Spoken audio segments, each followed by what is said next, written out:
On a passé plus de 100 jours à explorer le continent africain. Avec cette merveilleuse voiture, le Classe G, on a parcouru plus de 14 000 km et on va faire comme si ton bon vieil ami rentrait de voyage et qu'il allait t'expliquer toute cette aventure, tout ce bon vieux périple qui était sincèrement le voyage d'une vie. Et je vais te partager ça en y mettant du cœur et en y mettant toutes les images que j'ai enregistrées pendant ces 3 mois et demi de voyage par-dessus mes paroles.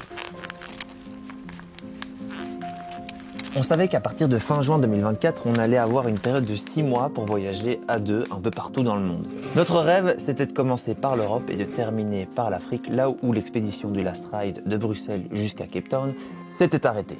Et fin juin, après un aménagement bien laborieux, on reçoit enfin les plaques. Une fois qu'on a les plaques, on fout le camp directement vers la Grèce, là où on passera plusieurs jours à profiter du soleil et littéralement de la belle vie sur ces belles petites îles de la Méditerranée, avant de faire chemin arrière pour découvrir en profondeur l'Albanie et toutes ces pistes off-road. J'ai d'ailleurs fait une vidéo à ce sujet et dans la description de cette vidéo, tu peux d'ailleurs retrouver une carte avec tout notre itinéraire en Albanie. En coulisses, ça fait déjà plusieurs mois que j'essaye d'arranger un envoi de la voiture de l'Europe vers l'Afrique en essayant de trouver une société qui peut me mettre sur un ferry plus ou moins rapide qui permettrait de faire le trajet entre Rotterdam, Anvers et le Cap en 30 jours. Et c'est vraiment pas évident. J'ai envoyé énormément de mails, mais une fois qu'on était au Monténégro, un peu en désespoir de se dire que ce plan-là n'arrivera jamais. Et aujourd'hui, on se réveille avec une sacrée nouvelle. On a reçu un message qu'on attend depuis longtemps. On reçoit quand même un mail qui nous confirme que tout est bon. 2 jours plus tard, et 3 000 € plus léger après avoir payé l'envoi de la voiture, elle est officiellement en route vers l'Afrique du Sud. Et tu t'en doutes, si on avait un timing aussi serré, c'est qu'on avait quand même une petite idée derrière la tête. Quelques mois avant notre départ, j'ai eu la chance d'être contacté par une marque, Evaneos. Ils n'ont pas payé pour que je dise ça fait pas partie du deal. Mais en gros, Evaneos, leur idée, c'est de nous envoyer n'importe où dans le monde pour qu'on puisse faire des photos, des vidéos de leur service et un petit peu de promo sur Instagram. Sachant que je savais déjà qu'on avait envie d'aller en Afrique, en se disant que peut-être, si les timings sont excellents, on va pouvoir lier les deux voyages. L'idée, c'était qu'on fasse un aller-retour en Grèce et puis une fois qu'on a déposé la voiture à Rotterdam pour qu'elle aille en Afrique du Sud, qu'on parte au Botswana. Pendant qu'on découvre le Botswana, la voiture fait son petit chemin vers l'Afrique du Sud. Nous, on se débrouille pour prendre un avion ou pour rouler du Botswana jusqu'en Afrique du Sud. On récupère la voiture et on continue notre aventure sur le continent africain. C'était très ambitieux, c'était pas évident, mais ça a fonctionné. Après avoir déposé la voiture, 10 jours de pause en Belgique, on prend la direction vers le Zimbabwe. Oui, le Zimbabwe et pas le Botswana.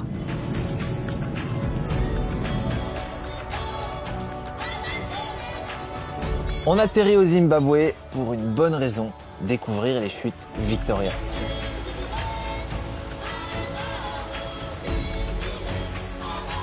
Ces chutes, elles sont divisées entre deux pays, le Zimbabwe et la Zambie. Là, on est du côté zimbabwéen. Ce ne sont pas les plus hautes, mais les plus larges du monde. Et c'est vraiment impressionnant. Tu m'as fait super mal. Et apparemment, du côté zimbabwéen, c'est le côté le plus sympa à visiter. Et surtout, c'est le plus simple pour la suite de notre itinéraire. Les chutes Victoria, c'est un lieu assez sympa. C'est touristique, mais ça en vaut la peine. Si tu es à côté, franchement, c'est sympa. Directement après la visite de ce fabuleux lieu, on prend la direction du Botswana, là où on va récupérer notre fabuleux Hilux de location qui va nous servir pour bien plus longtemps que prévu. Une fois qu'on a récupéré la voiture de location, on se dirige directement vers le campement. Et chose qui n'arriverait jamais en Europe, on s'est fait bloquer pendant 40 minutes par des éléphants. Après 40 minutes d'attente, on l'a pu passer.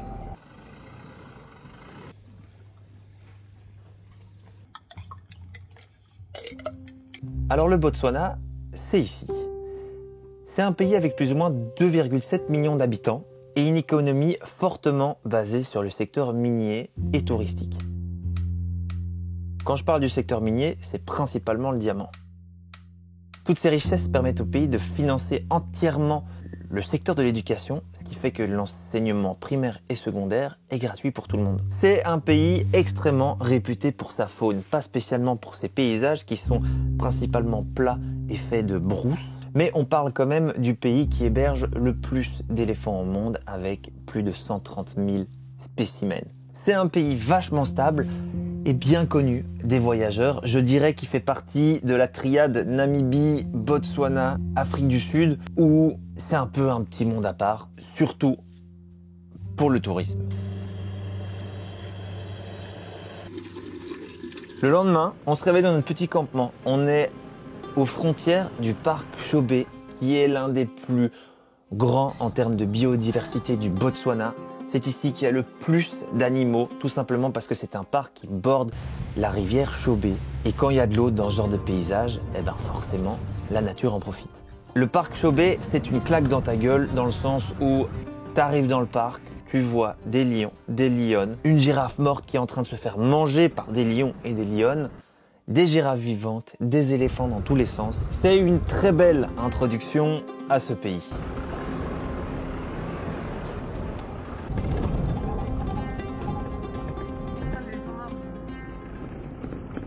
Plus proche de lui, mais de l'autre côté.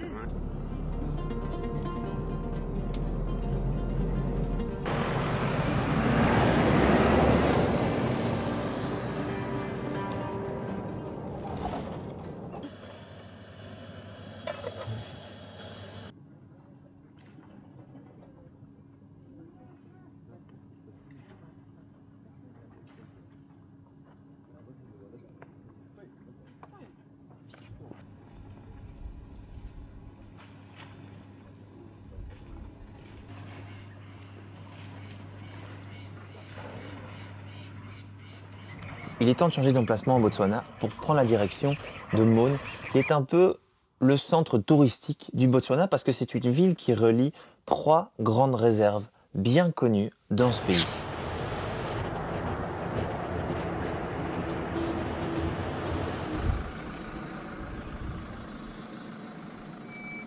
Bienvenue dans la réserve de Kwai. Ce matin, on a roulé un peu plus de 3 heures à travers les pistes, un peu chaotiques et parfois très molles avec beaucoup de sable.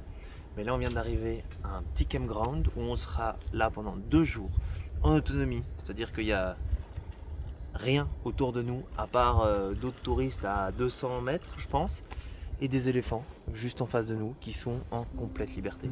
Là, tu manges avec les éléphants, tu t'endors avec les éléphants, juste, tu as l'impression d'être dans un autre monde. Et quand je dis réserve, il faut bien comprendre qu'une réserve au Botswana, c'est pas comme un parc bien clôturé avec des animaux qui peuvent se balader et qui sont chouchoutés. Une réserve au Botswana, c'est juste un lieu où la chasse est interdite, où les humains doivent cohabiter avec les animaux, et ça s'arrête là. T'es juste dans la savane en fait, t'es juste dans la brousse, tout seul. À chaque petit recoin, il peut y avoir un lion, un éléphant, une girafe, et je sais pas quoi d'autre. Si l'éléphant a envie de venir grignoter la branche qui se trouve à côté de ta voiture, libre à lui de le faire.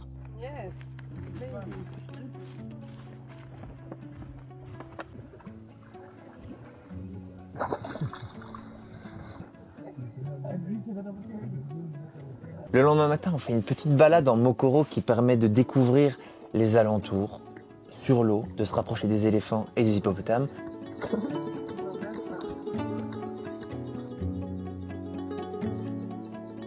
Et ensuite, on prend la voiture pour juste aller se perdre sur les pistes. Il n'y a pas de panneau, il n'y a pas d'itinéraire, il n'y a rien. Tu te balades et tu observes les animaux avec les jumelles en espérant croiser des lions ou des lionnes qu'on a eu la chance de croiser seul au monde sans aucun touriste aux alentours.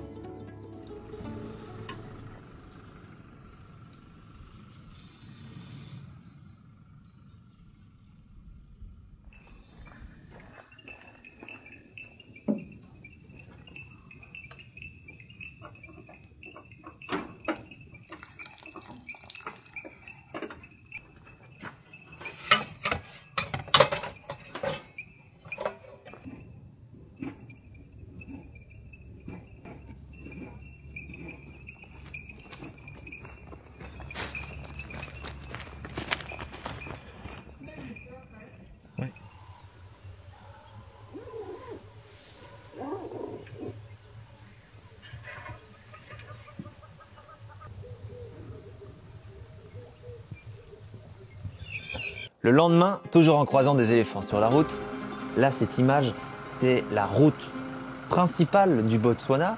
Donc tu roules sur une espèce d'autoroute et qu'est-ce que tu as en bord de route? Des éléphants qui ont cassé les tuyaux d'irrigation pour pouvoir y boire. Et ça, c'est Fantastique. Nous, en Belgique, on a des vaches. Eux, au Botswana, ils ont des éléphants. On prend la direction du Ntwetwepan. Le Ntwetwepan, c'est l'un des plus grands lacs salés asséchés au monde.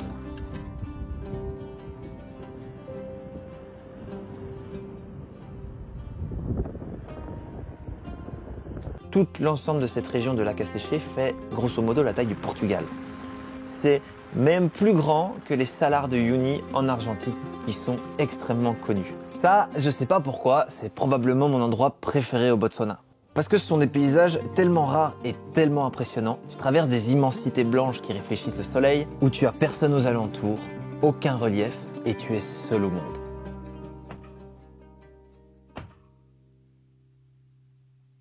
On s'installe au milieu de nulle part, mais pas trop loin des traces que l'on suivait, parce qu'on a peur de passer à travers la croûte et de s'embourber, sachant qu'on est seul avec des mauvais pneus et presque aucun matériel pour se sortir de là tout seul.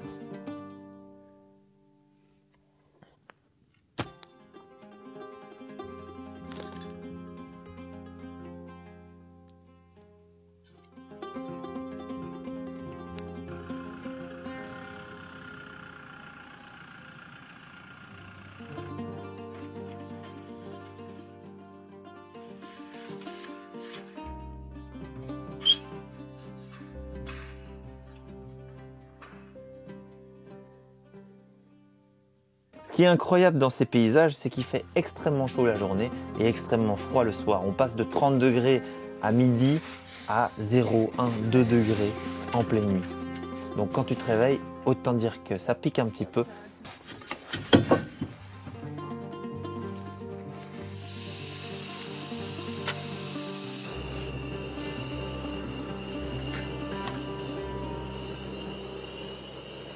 Et un petit café. Et on repart pour un peu de route.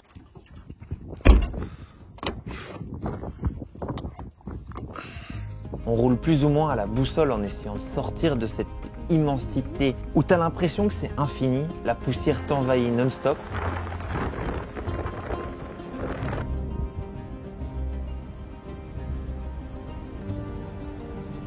Mais on arrive enfin à notre objectif, Kubu Island, l'île de Kubu.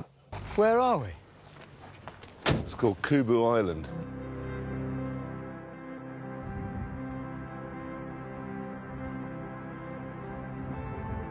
A baobab tree. Always wanted to see one of those. Hammond, look at this.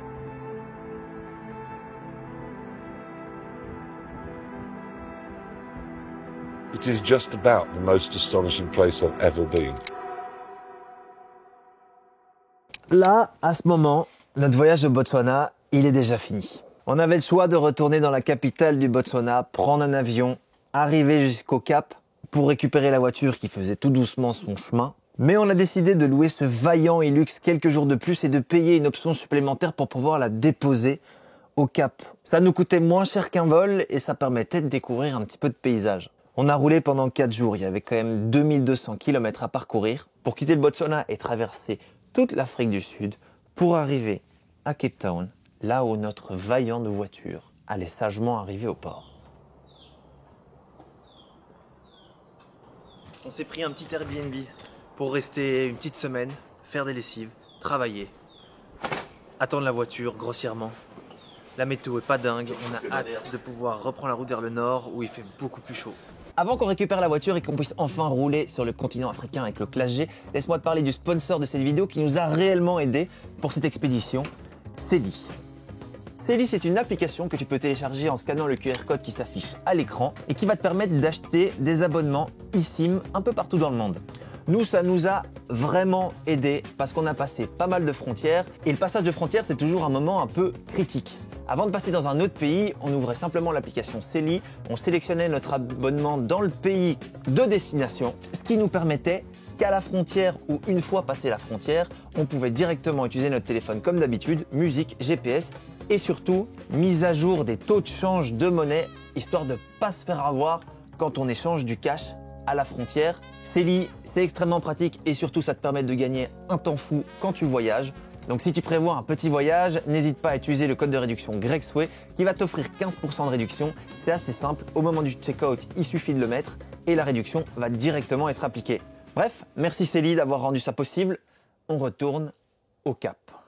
Ça fait quelques jours qu'on attend et on vient de recevoir la notification comme quoi le véhicule avait été déchargé du conteneur.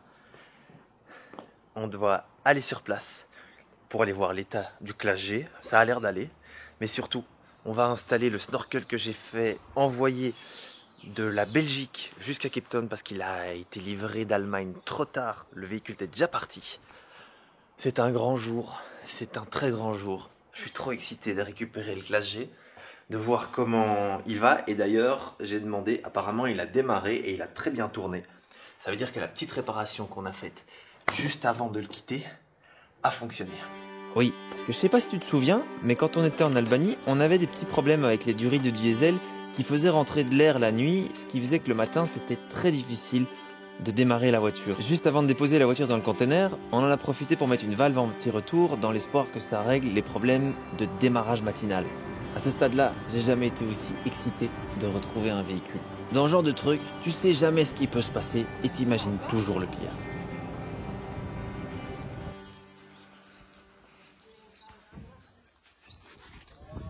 La voiture est arrivée, l'aventure va pouvoir commencer, mais d'abord, on a une mission. Installer un snorkel ici, jusque là, parce qu'il y a quelques pays qu'on va traverser qui seront en saison des pluies. La voiture est en bon état, c'est le plus important. On a donné les instructions pour le snorkel, on a récupéré le carnet de passage qui est le document le plus important pour pouvoir traverser toutes les frontières que l'on va traverser.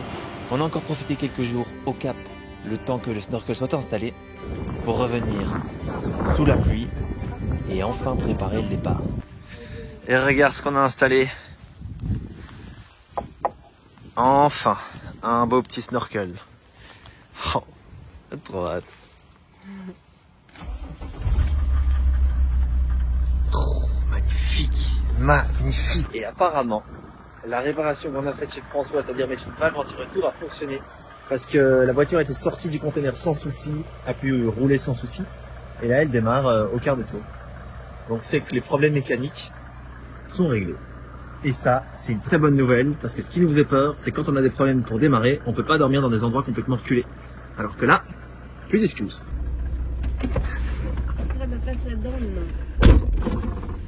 Bon, je dois conduire à gauche, avec le volant à gauche. Oh, je suis content de retrouver son petit hôte dehors. Oh, de retour dans le canapé. Mais confort, hein. Sur le chemin du retour, on en a profité pour faire un bon petit nettoyage, chose qu'on n'avait pas faite avant de la mettre dans le conteneur en Europe. Et on a officiellement passé la barre des 90 000 km.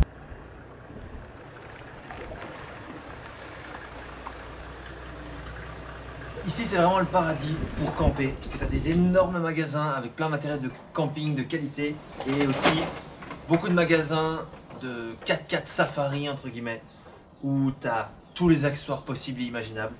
Hier, on a acheté des petites manies pour pouvoir accrocher des sangles de traction à la voiture et à une voiture qui potentiellement nous tirerait d'affaire. On a acheté 2 sangles, une rigide et une kinétique. Ça, c'est le rêve, parce qu'en gros, c'est des sangles où tu peux prendre plein d'élan et puis en un coup, tu as la corde qui s'étend et puis ça te sort d'affaire. J'ai pris une 14 tonnes pour être certain. Les petits caprices qu'on a pris pendant ce voyage, c'est cette machine à riz. Rien de tel que de pouvoir faire du bon riz, des bons onigiri, des bons petits bols. Ça fait toujours plaisir. Une grosse hésitation, c'était sur ce jerrycan. Le jerrycan filtrant Lifesaver. En gros, c'est un jerrycan, tu mets n'importe quelle eau dedans, tu mets sous pression et puis tu as de l'eau potable qui sort. Le seul problème, c'est que quand tu filtres de l'eau, tu enlèves les minéraux et donc ça te nourrit pas tellement. Donc quand tu bois, enfin moi en tout cas quand je bois avec cette eau qui sort du jerrycan, j'ai l'impression de devoir boire 4 fois plus que prévu parce que ça ne satisfait pas ma soif. Et c'est très bizarre comme sensation. On a des pièces de rechange, on a du liquide de frein, on a un LiftMate, c'est un accessoire qui permet d'utiliser le high lift sans point d'ancrage. Parce que nous on n'a pas de point d'ancrage sur la voiture et j'aurais pas envie de l'abîmer. Et donc là c'est un truc que tu accroches sur les jantes, comme ça tu soulèves directement les roues de ta voiture, ce qui est le plus efficace et le plus malin au final, parce que quand on va l'utiliser ce lift, ce sera sûrement quand on sera bloqué dans la boue, dans le sable, et donc t'as qu'une envie, c'est de pouvoir lever les roues pour pouvoir mettre les plaques de désensablage en dessous, ou du bois, ou n'importe quoi. On a le barbecue frontrunner dans une petite box, ça prend aussi beaucoup de place. Et un truc qu'on a acheté, c'est un Dutch oven. Ça, c'est super lourd, c'est du cast iron. Je sais pas comment ça se dit en français, mais ça fait un peu effet four. Et ça prend beaucoup de place, donc on sait même pas si on va vraiment l'utiliser. Mais c'est bien. Ce qui est bien, c'est qu'on a quand même pas mal d'espace de rangement, parce qu'en Albanie, on avait bien rempli ces box. Et quand on a fait le switch en Belgique, on a bien sélectionné ce dont on avait besoin. Donc normalement, tout devrait rentrer parfaitement. Et ce qui nous sauve aussi en termes d'espace, c'est cet énorme sac flexible. On peut mettre plein de choses dedans et surtout on pourra mettre la couette quand elle sera inutile, quand on aura beaucoup trop chaud la nuit. On la stockera là-dedans, il peut pleuvoir dessus, c'est waterproof, tout va bien. Tout va bien. Et je me suis acheté un petit truc du bonheur. Ça, je suis obligé d'avoir dans la voiture. Un lance-pierre. Blague à part, quand on était au Botswana, c'est comme ça qu'ils faisaient fuir les singes qui sont assez chiants quand ils voient la nourriture, voire même violents. Et ça leur fait très peur.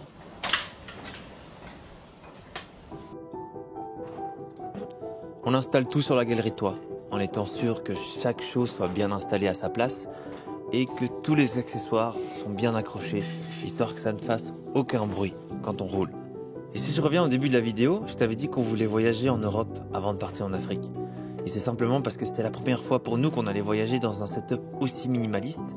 Donc il fallait être certain de tous les accessoires dont on allait avoir besoin et d'être certain que le setup de la voiture serait parfait pour parcourir autant de kilomètres. Tout en utilisant la voiture comme chambre, douche, salle à manger, cuisine et poste de pilotage évidemment.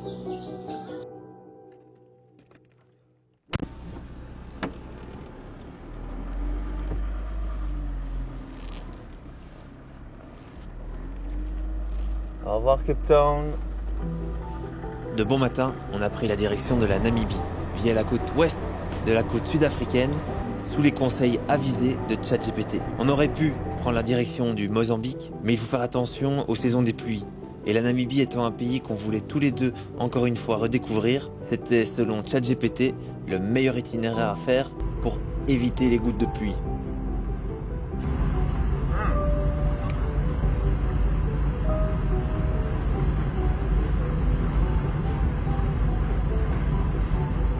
Aujourd'hui, grosse journée de route, on a quitté Cape Town. Là, on a roulé quand même bien 5 heures à bonne allure et on n'est plus qu'à 1 heure de la frontière vers la Namibie.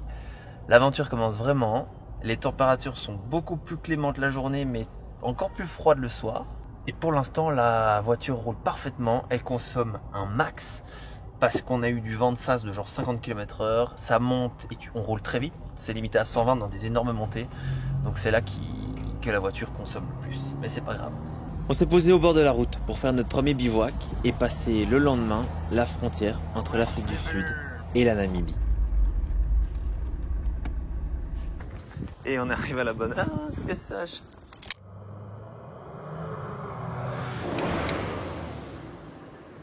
La Namibie, c'est un pays que j'affectionne tout particulièrement. Tu l'as déjà découvert dans la série du Last Ride et je l'avais déjà dit, mais c'est un pays qui fait 1,5 fois la taille de la France et où n'y vivent que 2,5 millions d'habitants. Ça en fait le pays le moins densément peuplé au monde avec 3 habitants au kilomètre carré. Le problème de ce pays, c'est qu'en gros, c'est plus ou moins un désert. Tout le sud du pays est extrêmement aride mais splendide, tandis que le nord a un climat bien plus favorable à l'agriculture et c'est là que se trouve plus de 50% de la population.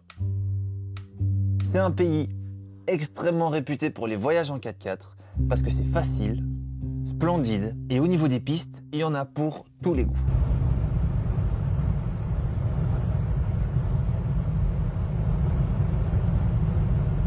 Là, on s'est arrêté à notre premier point d'intérêt, entre guillemets, le Fish River Canyon. 160 km de long, 26 km de large, 500 mètres de profondeur au maximum. Et on va dire que c'est une excellente pause pour casser la route que l'on a à faire.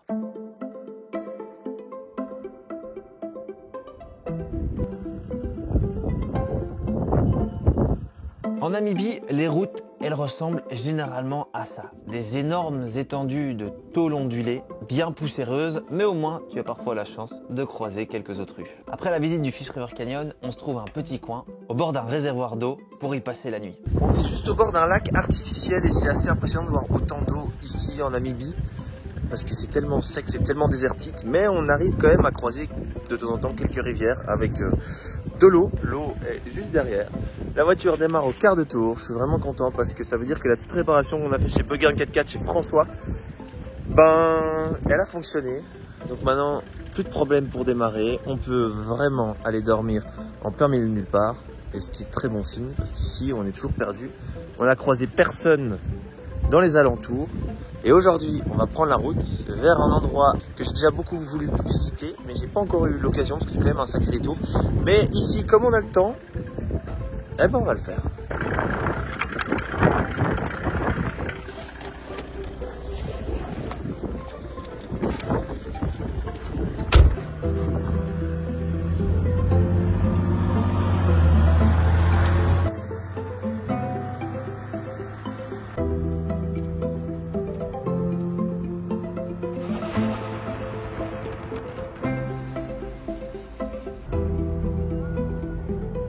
On est en route vers Luderitz, c'est un endroit en bord de côte qui est très connu parce qu'il y a une ville complètement abandonnée et qui s'est fait ensevelir par le sable. Et là, pour l'instant, c'est hallucinant. Bah, je le savais déjà, mais les distances en Namibie, c'est un autre délire. On parcourt là 130 km, il n'y a rien, il y a juste le désert. Et c'est la route vraiment qui... On s'est arrêté à un petit village, à 130 km jusqu'à l'océan. Et c'est la première fois qu'il fait aussi chaud en Namibie. 32 degrés, ça fait du bien, hein, ça change du Cap où il faisait 15, 16, 17.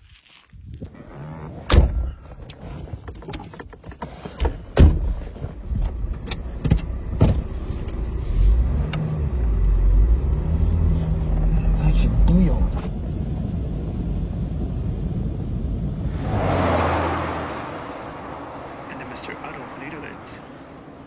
These gentlemen were some of the first from overseas to show interest in the land beyond the harbor town and wanted to explore for minerals. With big hopes on finding copper or iron ore, Mr. Lüderitz was the first colonial foreigner who'd be able to show a contract for having purchased some land from a local Nama-speaking chief. Being so set on exploring for minerals, namely copper, Mr. Lüderitz eventually went missing in June of 1886, accompanied by some crew members. They were busy traversing the mighty Orange River and unfortunately it took them and their small watercraft and they perished. Unbelievable to think that they had been so set on finding copper or iron ore that they passed right by all the rich diamond-littered areas much nearer to Angra Pequena. Pour visiter cette ville abandonnée, le plus facile c'est de prendre un audio guide, c'est ce qu'on a fait. L'histoire de ce lieu est un peu spécifique, c'est une ville fantôme qui en fait a explosé au moment du rush de diamants dans cette région.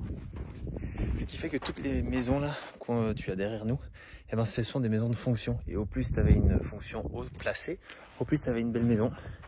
Et donc au moment où le marché du diamant s'est effondré pendant la Grande Dépression en 1930, eh ben, ils ont abandonné cette mine. Et les maisons qui vont avec. C'est génial comme endroit. On est dans l'ancien hôpital qui pouvait accueillir jusqu'à 250 personnes. Faut s'imaginer qu'à une période, pendant la nuit, avec une pleine lune, tu pouvais voir des diamants briller sur le sol tellement qu'il y en avait. Une fois la visite terminée, on reprend la route vers la côte et en 20 minutes, la météo change complètement. On se pose au bord de l'océan avec une température avoisinant les 10 degrés, une humidité bien présente. On met de l'eau de là? Ouais. Ouais.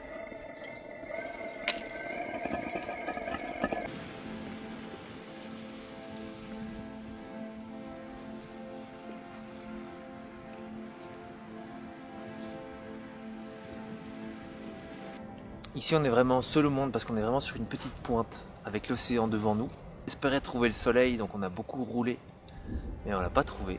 On s'est quand même posé ici dans l'espoir que demain matin il y ait des petites éclaircies. Il y a moyen d'observer pas mal d'animaux, des phoques, des baleines des dauphins. Surtout ce qui fait du bien en fait, c'est de changer un petit peu de paysage. C'est-à-dire que d'avoir de la brume, de la fraîcheur, ça change de grand soleil, la sécheresse et beaucoup de chaleur.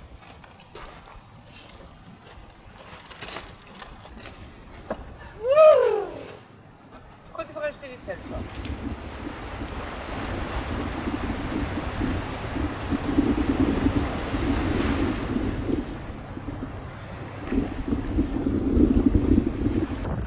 « 7h du mat, la météo n'a malheureusement pas changé, on n'a pas beaucoup de visibilité à part qu'on voit un bateau au loin.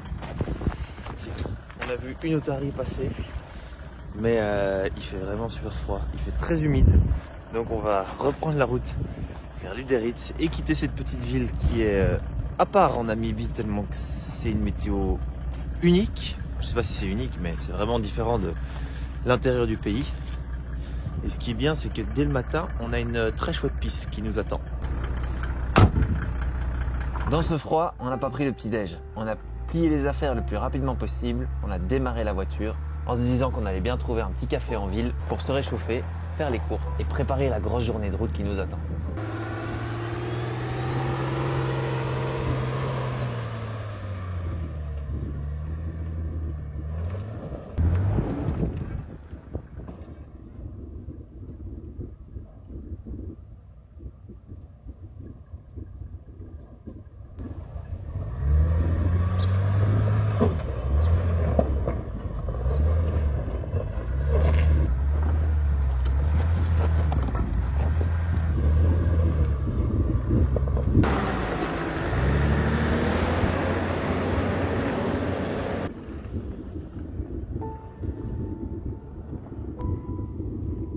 En arrivant en ville, on ne croise que des Toyota qui font pareil que nous.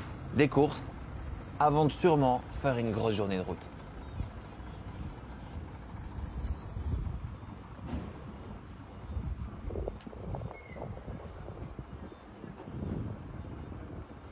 Aujourd'hui, on fait le pari ambitieux et un peu bête à la fois de parcourir plus de 500 km pour atteindre notre prochain point d'intérêt. J'aimerais bien faire un petit point là-dessus parce que c'est vrai que pour l'instant, on roule beaucoup, mais pour une bonne raison. Le sud de la Namibie, c'est très spécial comme environnement. C'est sec, c'est gigantesque et c'est principalement constitué de fermes avec des clôtures de parfois plus d'une centaine de kilomètres. C'est donc pas l'endroit le plus simple pour bivouaquer parce que chaque petit lopin de terre est clôturé, est privé.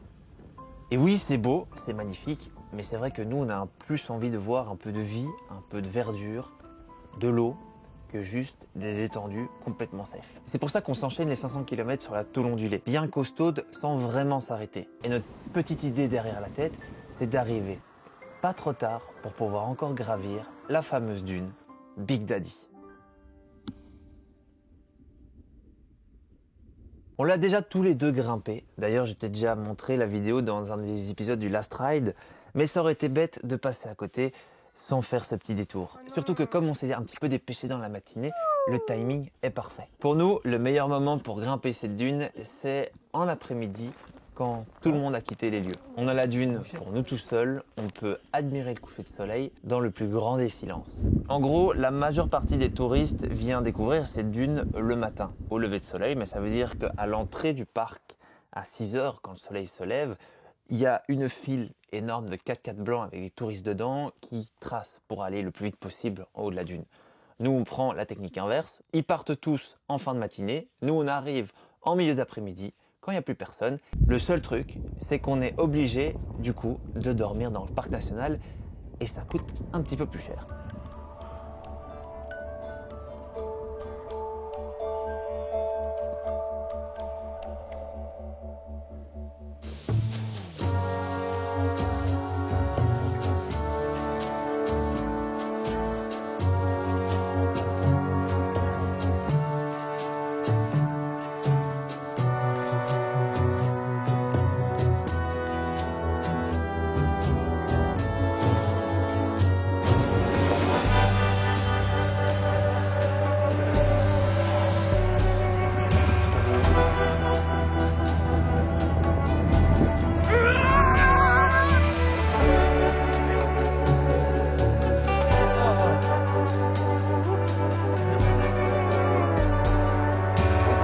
On est un petit peu en retard, du coup on n'a pas trop le temps de profiter la vallée de la mort.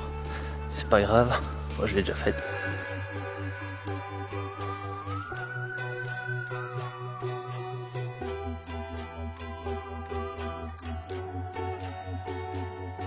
Il est 19h07. On doit sortir du parc à 19h45, on a 60 km pour arriver à la sortie. Pas une chance qu'on y arrive. J'espère qu'ils vont pas être trop fâchés. Mais à mon avis, ils doivent avoir l'habitude de voir des touristes en retard. Le faire au coucher de soleil, c'est vraiment magique. On était tout seul. On a vu des gens rentrer au moment où on est arrivé. C'est vrai que tu dois un peu plus te presser. Mais là pour l'instant c'est la haute saison. Et donc apparemment à partir de 6h du matin, il y a de la file à l'entrée du parc parce que tout le monde veut venir le plus tôt possible pour avoir les belles couleurs du matin. Nous on préfère se presser, mais se presser tout seul, pas devoir faire la file, pas être à côté de gens quand on monte ou quand on est au sommet. Là on l'a eu pour nous tout seuls. C'était un moment magique. Si on peut arriver une demi-heure plus tôt, c'est vraiment idéal. Là on est arrivé au camp de base. On est parti à 17h. Non. Si. Non. On est parti à 16h pile. On est arrivé à 17h, on a monté jusqu'à 18h. Puis après, ça prend pas mal de temps. Ça prend plus d'1 heure la montée, parce qu'il y a aussi une petite marge d'approche. Bref, une demi-heure en plus. Ça aurait été nickel. Un peu plus profiter de la vallée morte qui est juste en bas. Mais, première fois que je le fais, quand il fait aussi sombre. Rien à dire, rien à redire. Même si c'est la 3e fois que je fais cette dune. À chaque fois, ça a été des expériences bien différentes. Toujours au coucher de soleil. Et celle-là, c'est une des meilleures parce qu'on est complètement seul. Ah, elle est toujours aussi belle, hein, cette voiture. Allez, c'est parti. J'ai pas le filmé parce qu'on était un peu stressé, mais on a réussi à atteindre la grille 4 minutes après la fermeture, ça n'a pas posé problème. Et comme j'ai dit précédemment, comme on est rentré tard, on est obligé de dormir dans un lodge ou dans un camping du parc, et je peux te dire qu'ils en profitent bien. Du coup, c'est 60 € juste pour ça. C'est-à-dire un arbre avec une lumière, c'est tout. Mais ce qui est bien, c'est qu'on a retrouvé du soleil, de la chaleur. Aujourd'hui, on va reprendre la route vers le nord. Au plus on se dirige vers le nord, au plus ça va être libre, moins clôturé. Et j'avoue que j'ai un peu hâte de cet endroit. Parce que ici dans le sud, c'est des grosses lignes droites, beaucoup de clôtures. Et voilà, il y a quelques pistes, pas mal de choses à faire. Mais c'est pas aussi sauvage que le nord.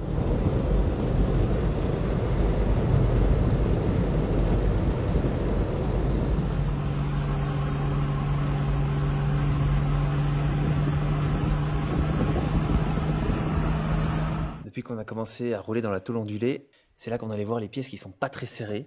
Et il y en a quelques-unes qui se sont manifestées. La première, c'est le pare-buffle. Il est maintenu avec 2 écrous. Et en Belgique, moi j'en ai perdu un. Et en fait, l'écrou ici qui maintient le pare-buffle contre le châssis, eh ben, il s'est dévissé, tout simplement. Donc là, j'ai mis des colsons. Ça tient très bien. Et par chance, l'écrou, il est juste tombé ici. Et après quelques kilomètres, je m'en suis rendu compte. Et on l'a trouvé bloqué juste là. La deuxième chose, ça c'est une pièce qui était déjà cassée en Belgique, que j'ai jamais voulu raccrocher parce que voilà, je pensais que c'était pas important. Mais si tout a son importance, cette durite, c'est la durite du turbo. Et en fait, elle est censée être soudée là-bas. Elle est censée être accrochée là, sauf qu'il y a déjà un point de soudure. Et le problème, c'est que ici, eh ben ça venait frotter contre le pare-choc et ça venait abîmer la durite. Cette petite durite, elle n'était pas attachée en Belgique et je ne l'ai jamais rattachée. Et ça, c'est une grosse erreur parce que tout est important. Et il faut mettre un petit point de soudure pour éviter qu'elle bouge parce qu'en fait, elle vient frotter contre le pare-choc et s'abîmer. Et le dernier petit accessoire qui a pris cher à cause de la tôle ondulée, c'est ça. Il se dévisse et je ne sais pas comment le revisser. Le problème de la tôle ondulée, c'est que ça fait vibrer tellement tout ce qu'il y a dans la voiture que c'est vraiment pas doux pour la voiture. C'est sûrement les pistes les plus hardcore qu'elle devra parcourir. Le seul gros avantage du sud de la Namibie, c'est que dans toutes ces fermes privées, il y a souvent des campings qui sont vraiment agréables. J'avoue que j'aurais pas pu m'imaginer qu'on allait trouver un emplacement de camping dans le creux d'un rocher avec la vue pour nous tout seuls, une douche extérieure, une toilette extérieure et juste l'endroit parfait pour passer une petite soirée, se faire à manger et se reposer de toute la route de la journée.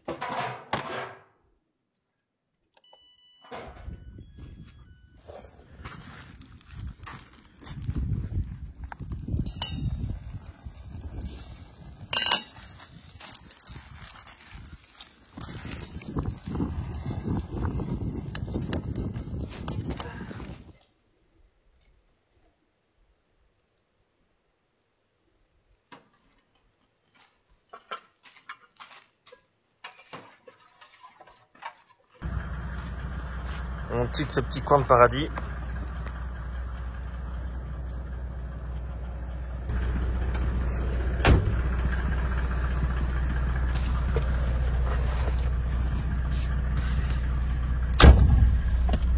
Le lendemain matin, on continue notre route infernale vers Walvis Bay, la prochaine ville que l'on va découvrir.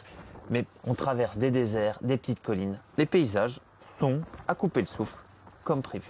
En arrivant à Walvis Bay, c'est ici qu'on va en profiter pour réparer la petite soudure qui a lâché précédemment. L'idée, c'est de limiter les dégâts, pas de faire un truc super propre.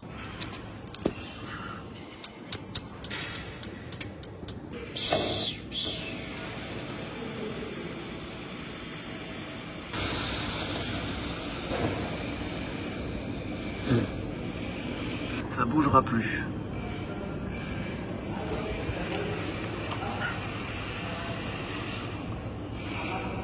C'est peut-être pas la soudure la plus sexy du monde, mais ça a été fait en 10 minutes. Le gars me l'a fait gratuitement. Je préfère avoir un truc un peu grossier. Je suis certain que ça va tenir. Qu'un truc léché. Enfin voilà. De toute façon, c'est de me faire des expéditions. Hein.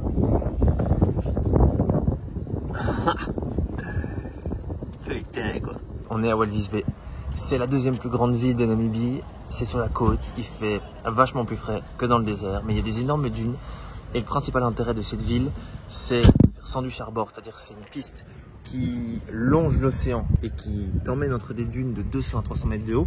Et tu peux vraiment rouler au bord de l'océan. C'est assez technique parce qu'il ne faut pas se faire avaler par l'océan. Je ne sais pas si on va le faire, mais en tout cas, il faut le faire à 2 véhicules minimum pour être certain de pouvoir s'aider en cas de problème. Et pour l'instant, on n'a pas de deuxième véhicule, mais on a un plan. Je ne sais pas si tu te souviens de Bruce, qu'on avait rencontré au Sénégal lors de l'expédition de Bruxelles jusqu'à Cape Town. Alors moi c'est Bruce, les gens m'appellent Bruce, et je voyage en Afrique du Nord au Sud, un peu comme vous, en solitaire, et je partage le chemin avec pas mal de personnes. Eh ben, il s'avère que pendant tout ce temps, lui, il a continué à faire son petit bonhomme de chemin et il est aussi en Namibie. On a prévu de faire 100 du charbord avec lui et comme on a un tout petit peu d'avance sur lui, on roule quelques dizaines de kilomètres dans le désert pour aller se cacher loin de la ville et pour passer la nuit bien tranquillement.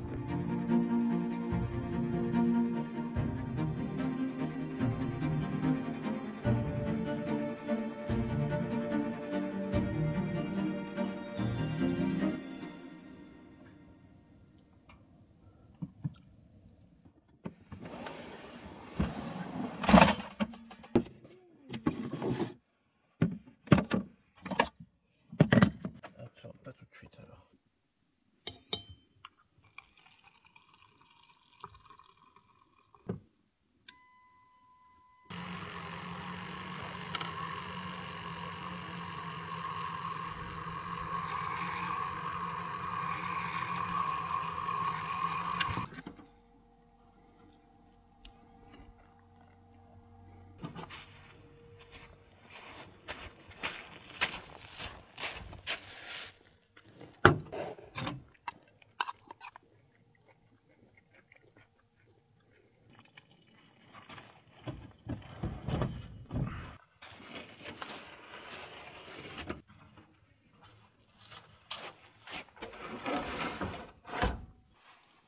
La voiture.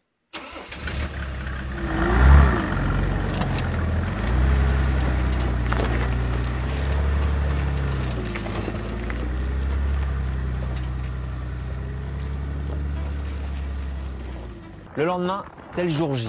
Bruce est dans le coin et on doit aller à sa rencontre. Pour la première fois en Namibie, on a une petite pluie sur le chemin. Bleu, bleu, bleu. Et après une petite centaine de kilomètres,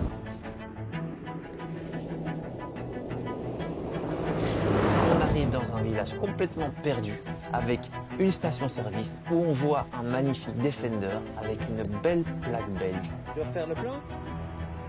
Bruce est de retour. Des petites courses, on repart et cette fois-ci avec un plan bien précis. On évite le plus possible la piste principale en suivant un lit de rivière qui est censé nous mener droit au but sans du charbord. 2 voitures, 4 personnes, quel bonheur de pouvoir partager ces petits plaisirs. On a rejoint Bruce, c'est Harold. Harold qui a rejoint Bruce, qui voyage depuis bien longtemps. Bruce qu'on avait croisé dans le nord de l'Afrique, au début de notre épopée en Volvo. Et là, ça fait trop plaisir de le revoir, toujours avec son Defender, pimpé comme jamais. Là, on s'est posé en dessous d'un arbre dans un riverbed, dans un lit de rivière. On va passer la nuit là. On suit Harold et Bruce dans leur petit rituel de voyage, d'installer le campement, de prendre sa douche. Je prends un paquet? Et une fois que tout est prêt, gravir la petite colline pour aller profiter du coucher de soleil. Bon Bruce, ton trip depuis la dernière fois qu'on s'est vu en vidéo. On s'est vu en vidéo. Ouais. Au Sénégal. Ouais. Ouais. T'as fait quel trajet? J'ai fait Sénégal, puis j'ai descendu toute la côte ouest, puis je suis passé un peu comme vous là par Cameroun, Nigeria, Congo, Angola, puis j'ai été travailler en Finlande pendant 6 mois, tout l'hiver, et puis je suis revenu ici en Angola, Zambie, Botswana, Namibie, et puis là on descend avec H jusqu'en Afrique du Sud, jusqu'au Cap, et puis je retourne en Finlande. Oh putain, la fois elle avait déjà mis l'échappée. Alors hop, window. Vous allez monter par directement.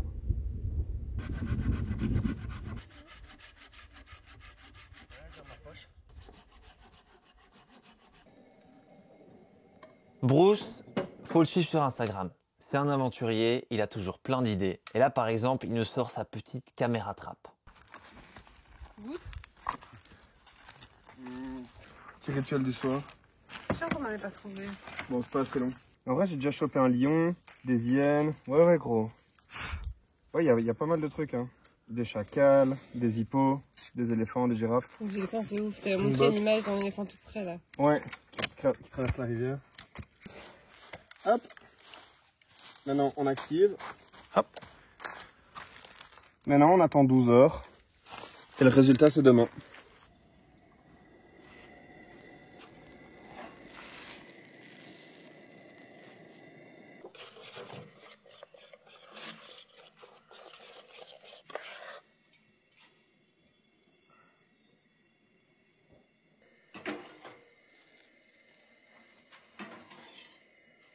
Bon, malheureusement pour nous, cette nuit, ça n'a pas été le grand bonheur au niveau de la caméra trappe. Il n'y a rien eu. Bon, y a rien, hein.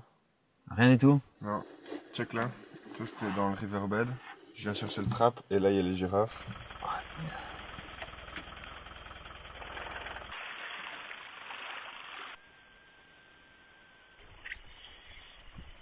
On a les voitures qui chauffent parce qu'on est dans un lit de rivière bien ensablé. Il va falloir accélérer dès le début. Là, on est toujours avec Bruce. On va prendre la direction de Walvis Bay où on espère pouvoir faire sandwich à bord. Là, notre objectif n'est pas de rejoindre Walvis Bay par les pistes principales, mais on va prendre des pistes vraiment au hasard et on va suivre ce lit de rivière probablement jusqu'à la côte. Je pense que ça va être sympa parce qu'il n'y a pas l'air d'avoir beaucoup de passages.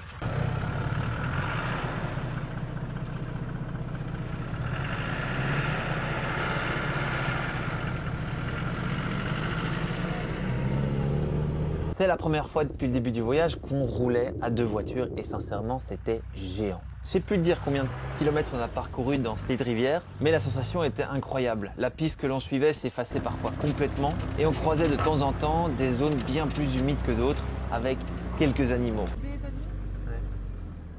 Pas de lion, pas d'éléphant, pas de girafe, mais c'était vraiment chouette d'être complètement hors des sentiers battus. Quelques petites pauses pour admirer les animaux qui nous entourent. Ils bougeaient, ils étaient on a vu une bonne dizaine, et ça bougeait de ouf. Et sincèrement, quand on roule, j'ai l'impression qu'on est occupé à faire notre Paris-Dakar à nous. Le sable est chaud, il fait brûlant, le sable est bien mou, les voitures roulent à merveille et les paysages qui défilent nous laissent vraiment bouche bée.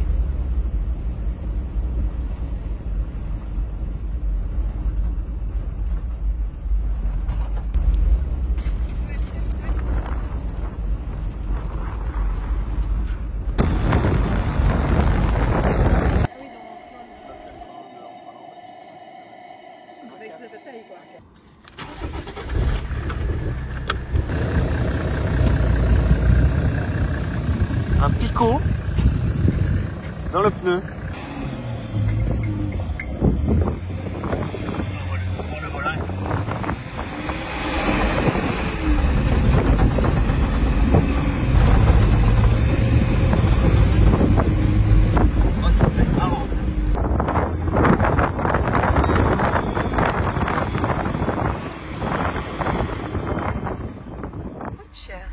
En suivant ce lit de rivière, on a croisé un chariot qui devait servir à un moment donné pour apporter des marchandises d'un côté et de l'autre de la rivière. Des génies. Ça tient quoi. Parce que c'est dur à s'imaginer, mais je pense qu'à une période de l'année, cette rivière est remplie parce qu'au bout, on a vu un espèce de barrage pour forcément garder toute cette eau potable. Le chariot, quant à lui, ne tenait plus qu'avec 2-3 bouts de fer, mais ça n'a pas démotivé Bruce pour faire un petit tour en montagne russe faite maison. On a des sangles. Hein. Attendez, hein, le lâchez pas. Hein. Ouais. Ok. On lâche pas. Ouais.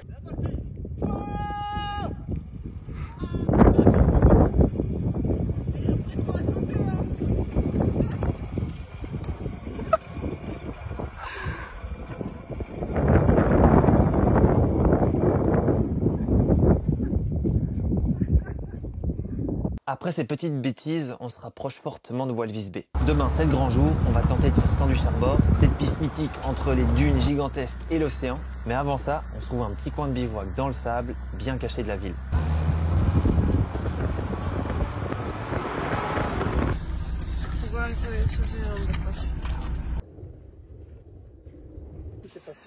Voilà. Pour mon excuse, il n'était pas accroché en Belgique. Bruce, la mécanique du jour. Tu dois faire quoi toi comme mécanique, Bruce? Moi, je dois rebrancher mes phares. Parce qu'avec la tôle ondulée, tout se débranche. Mais c'est très facile. Tu démontes le cache. Ouais, et puis je surbranche le petit fil.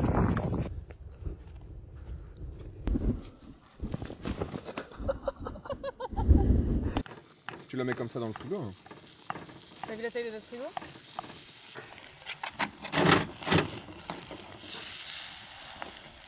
Il y a tout qui cuit en touchant les bords là. Putain, c'est des portions De sagouin, hein. de sagouin, ouais. Et 4 vis à mettre quoi. Ouais, bah je sais pas, en fait il faut que j'enlève mon pare-choc, enfin que je la baisse. L'avantage c'est que c'est 4 colsons quoi. Ouais, mais je sais pas si j'en ai des gros, j'en ai plus beaucoup. Moi j'ai quelques grands mais ils sont à chier. Je suis bien content putain.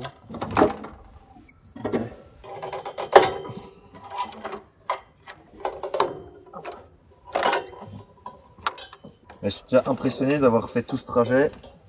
Au colson. Non mais tant que le phare a été fixé, parce que je roule depuis que je roule Mais avec. c'est depuis aujourd'hui hein. Ouais je sais mais Enfin depuis en fait parce que le matin c'était bien et puis l'après-midi c'était bon. depuis la Belgique, je sais que ce phare là, même celui de gauche, non celui de gauche ça va, ce phare à droite, si je le touche, je fais comme ça et il bouge quoi tu vois. Ouais, moi j'ai une chose ici. Ouais. Et alors là normalement, tu sais quoi, je vais le laisser comme ça. Ah putain ouais, je l'ai fait direct.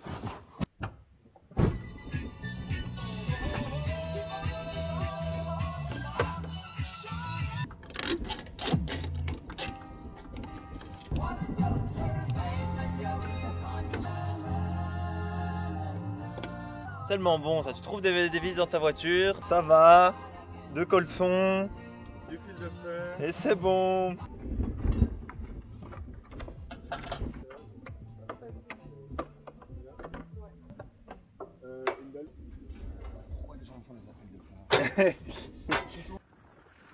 Le phare est réparé, les voitures sont chaudes et tout est bon pour prendre la route vers Sandwich Harbor. On traverse la ville, on s'arrête dans un bureau pour prendre nos permis pour pouvoir rentrer légalement dans le parc national. So you go from Walvis Bay to the to this side now. The Salt Pins, the lagoon, the Salt Pins is the side that you are going. Et tout est bon pour y aller. Maintenant on sait, hein. Première chose qu'on fait quand on arrive à l'océan et qu'on se doute qu'il faut qu'on longe la plage. On arrive à l'océan, c'est ici que la piste commence. On dégonfle les pneus, ou sinon... Les pneus ils chauds. C'est trop mou.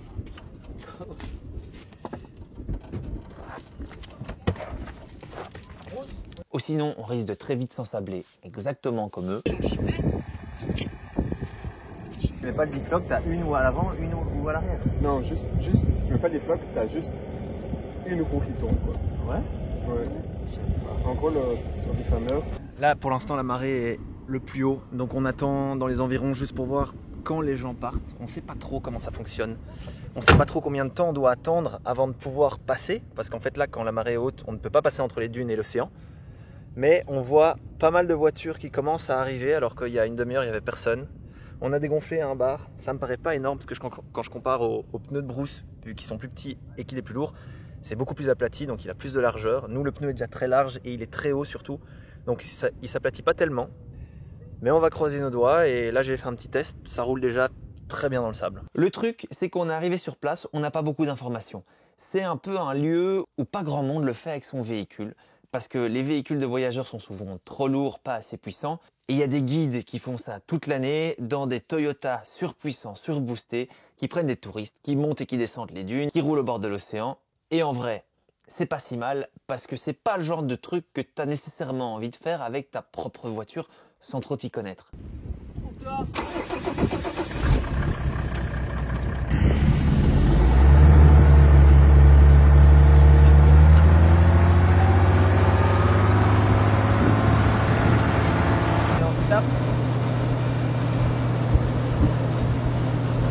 On commence par suivre l'océan et les sensations sont juste folles. On est dans du sable encore plus mou que dans le lit de la rivière.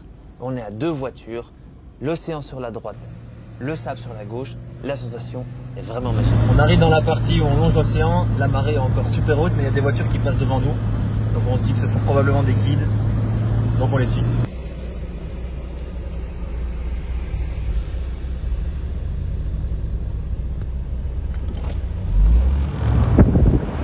Nous, notre voiture, elle pèse 3 tonnes et 100 kg, qui est pas énorme vu tout l'aménagement qu'on a. On a plus ou moins 900 kg de matériel à l'intérieur, mais l'avantage, c'est qu'on a des très gros pneus et qu'on a quand même pas mal de puissance avec un bon moteur.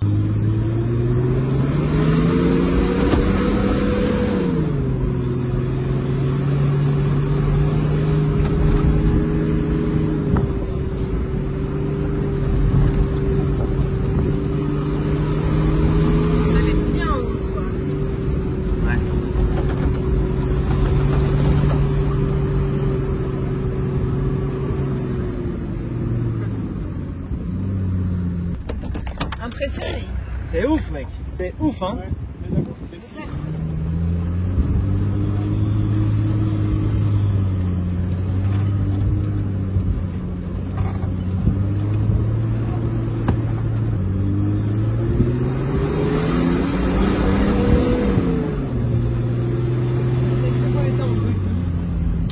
en buggy gros. Bruce, c'est un peu différent. C'est son 4x4 où il voyage dedans à l'année, donc il est bien plus équipé que nous, bien plus lourd. Et pour monter des si grandes dunes, ça s'annonce quand même un petit peu laborieux. Là, il a intérêt à être bien droit. Non, t'essayes pas d'aller de l'avant. Tu recules. Yeah!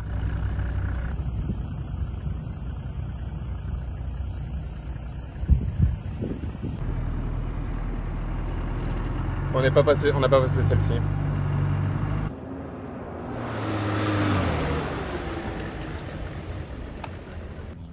Au plus on avance, au plus on voit les dunes grandir et ça nous met pas spécialement en confiance. C'est difficile de te partager la vraie expérience en vidéo parce que la caméra ne fera jamais justice au degré d'inclinaison et à la hauteur de ces dunes, mais je peux te dire que c'était vraiment costaud. On croise occasionnellement quelques voitures surboostées, de guides probablement, qui montent les dunes et puis qui disparaissent sans vraiment qu'on sache leur destination. On s'arrête à midi pour manger et on remarque qu'il y a clairement un passage entre les dunes et l'océan qui a été emprunté, mais pourtant personne n'y va aujourd'hui et on se demande bien pourquoi.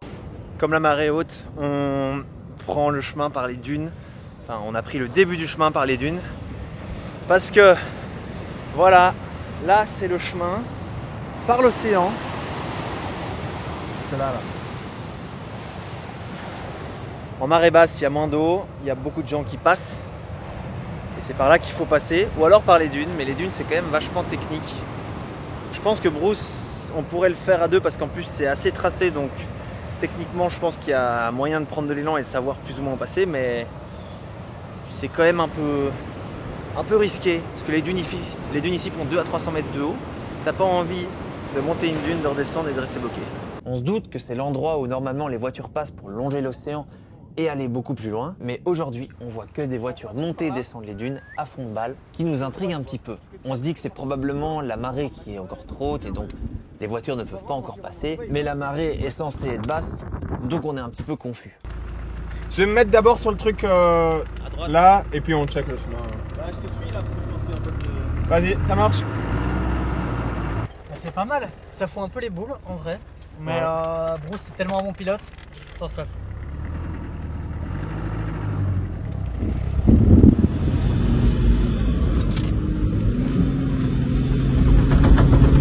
Il aurait pu passer par là en vrai.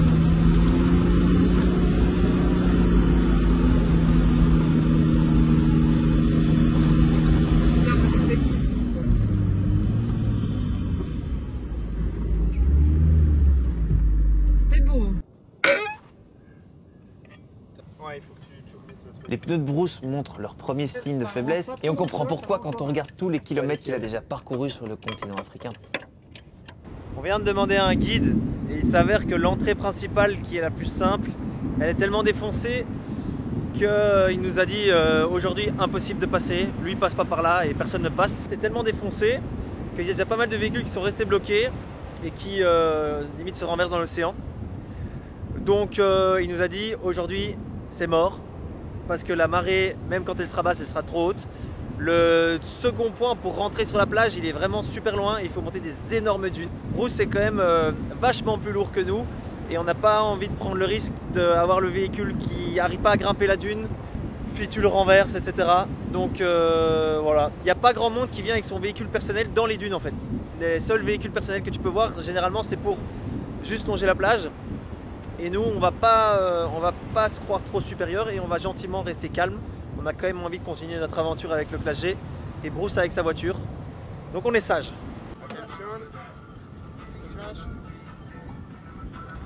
Quoi les plaques? Pour éviter que le cric s'enfonce.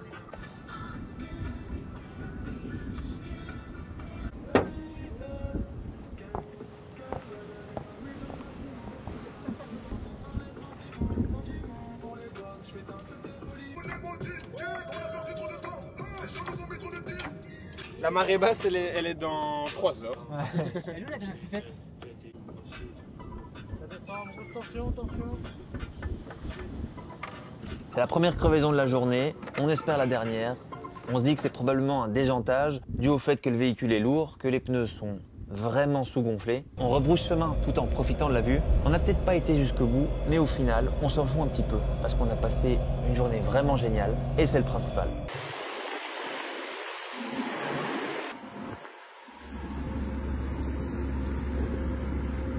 Sur leur tour, les pneus de Bruce nous lâchent encore et on se rend compte que c'est pas un déjantage, c'est simplement que Bruce les a tellement fait réparer qu'avec le poids du véhicule et le fait qu'il soit sous-gonflé, les réparations ne tiennent pas et finissent par lâcher les unes après les autres.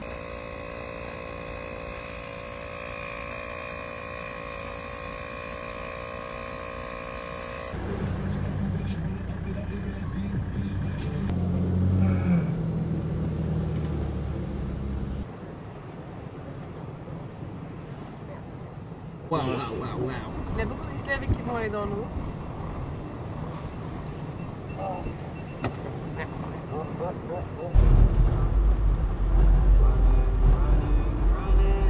Là, on s'est trouvé un petit endroit qui est à littéralement 200 mètres de l'endroit d'hier, mais un peu plus dans le lit de rivière, qui nous permet d'avoir une bonne corvée bois à disposition. Et on attend Bruce parce qu'il a pas mal de problèmes avec ses pneus. Comme il a dégonflé, il roule avec des pneus qui ont des patchs à l'intérieur parce qu'il a déjà eu des crevaisons. Et le problème, c'est que comme il a roulé un peu trop dégonflé, peut-être, les patchs ont lâché un par un. Donc là, il a 2 pneus qui ont une crevaison lente, sauf qu'il a qu'un pneu de secours. Donc tous les X temps, je ne sais pas combien de kilomètres, mais il doit regonfler le pneu avec le compresseur que je lui ai prêté. Bref, il va bientôt arriver.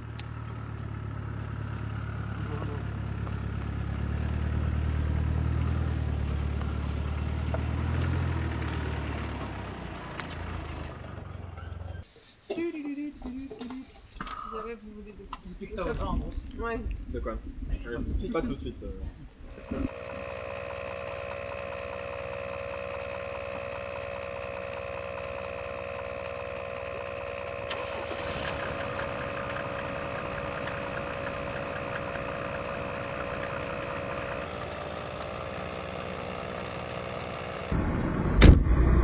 poulet.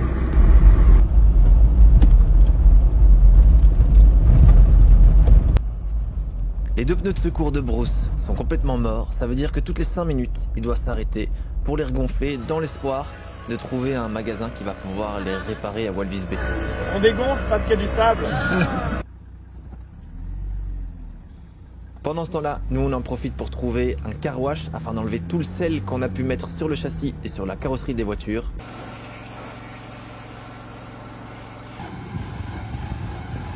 Bruce nous rejoint pour offrir le même traitement à sa voiture. Et quant à nous, c'est la première fois qu'on la nettoie depuis le début du voyage et on va dire que ça fait vraiment du bien.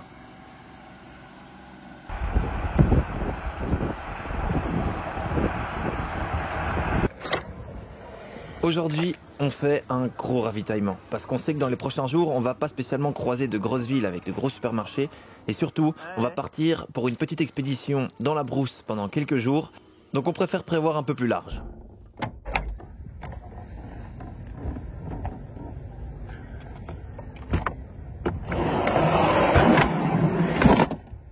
Bisous.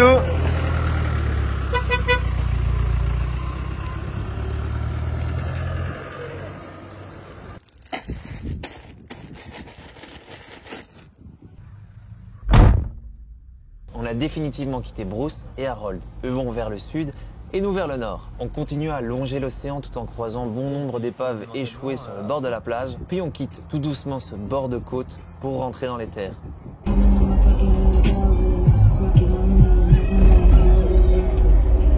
On refait le plein là où on avait croisé Bruce la première fois. Tout ça là c'est poncé. Les cailloux envoyés par la roue avant viennent taper contre cet élargisseur de voie. Et voilà, c'est ça le but des bavettes avant qu'on n'a pas malheureusement. Mais on a déjà 2 derrière. On prend un déjeuner et on en profite pour acheter du biltong. Petit aparté, parce que le biltong, c'est une petite spécialité namibienne. C'est simplement de la viande séchée et assaisonnée. C'est principalement du bœuf, mais ça peut aussi être du gibier, du koudou, de l'autruche, du springbok. Et honnêtement, quand tu trouves du vrai biltong fait artisanalement, c'est délicieux. Tu te souviens quand je te parlais des énormes fermes dans le sud du pays? Eh ben, ces énormes fermes, elles servent principalement à ça. Élever du bétail, élever du gibier, qui vont terminer en viande et beaucoup terminer en biltong. On continue notre route vers le nord et on croise pour la première fois des villages Imba. Je t'en parlerai un peu plus en profondeur dans quelques minutes. Là, on se dirige vers la réserve du Palmwag. C'est une réserve où l'on a déjà été lors du last ride. C'est la réserve qui a un peu signé l'arrêt de mort de la Volvo. On avait été là-bas pour essayer d'observer des éléphants, mais à la place, on a cassé 3 fois le réservoir, on a crevé je pense 4 fois, on a cassé une ligne d'essence, bref, la Volvo était en fin de vie, simplement parce que les pistes étaient beaucoup trop difficiles pour ce genre de véhicule. Pourquoi est-ce qu'on y revient dans cette réserve? C'est parce qu'à cet endroit, il y a un itinéraire qui suit 2 lits de rivière parallèles, qui est très réputé mais pas très connu. On avait fait une partie du lit de rivière avec la Volvo, mais on n'avait pas eu de chance avec les éléphants et avec la voiture. Elle n'était pas faite pour un traitement aussi radical. Et cette fois-ci, on va dire qu'on arrive un petit peu mieux équipé.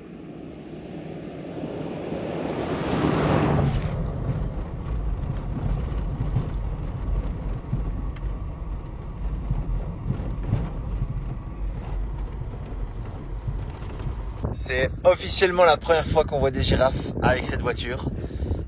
Et franchement, ça déchire. C'est ça l'avantage de rouler tard le soir. C'est que souvent, on voit les animaux au coucher de soleil.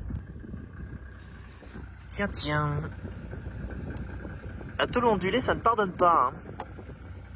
Lui, il va falloir le scotcher. Ah ben voilà, c'est la tâche qui a cassé. La tâche là, elle a lâché.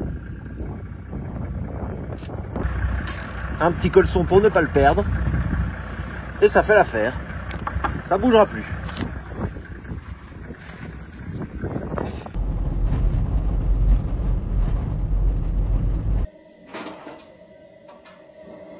Avant de commencer la vraie piste, on retourne dans le même camping dans lequel on avait été avec la Volvo pour préparer la voiture. Sachant que c'est une piste où on risque de ne croiser personne, on doit être certain d'avoir assez d'eau, assez de nourriture au cas où il y a un petit problème.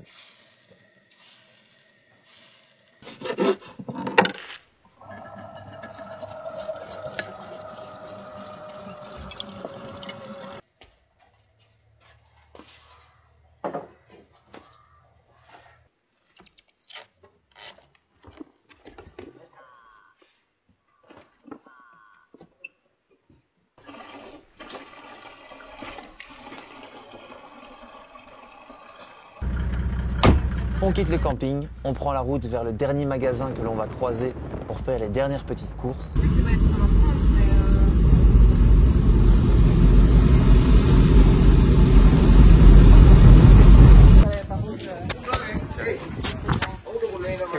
être sur l'enfance,